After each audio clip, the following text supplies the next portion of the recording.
দাদা ভাই বোনদের সঙ্গে থাকতে তোমার গর্ব করতে হয়, রাগ হয়, তাই? ওই আমার সোনা বাবারে, কি করছিস? কি করছিস? মুড়ি মুড়ি পড়েছে, দেখো কোলের মধ্যে মুড়ি পড়েছে, খাবে। মুড়ি ওদের সবচেয়ে প্রাণ। মুড়ি নাস্তা নাস্তা পিচকে পিচকে দিতে হয়। আমার সোনা বাবা খুব সুন্দরী না সোনা বাবা? তুমি তো খুব সুন্দরী। দিদি ভাইয়ের পাশে ঘুমোতে খুব ভালো লাগে। আর দিদি ভাই শোবে কোথায় তাহলে? তোমরা যে সব এসে পড়েছে, কোথায় শোবে দিদি ভাই? এটা একটা ক্যাম্প খাটতে ওই বড় খাট তো ছেড়েই দিয়েছি, ক্যাম্প খাটে তো শুয়ে বসেছি, তাও তোমরা সবাই এসে শুয়ে পড়লে। দিদি ভাই কোথায় যাবে? কোথায় যাবে সব?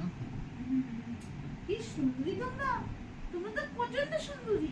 গড় গড় গড় গড় করছো কেন? ভাই বোনদের দিকে গড় গড় করে? গড় গড় করে বকে? ভাইকে বকে?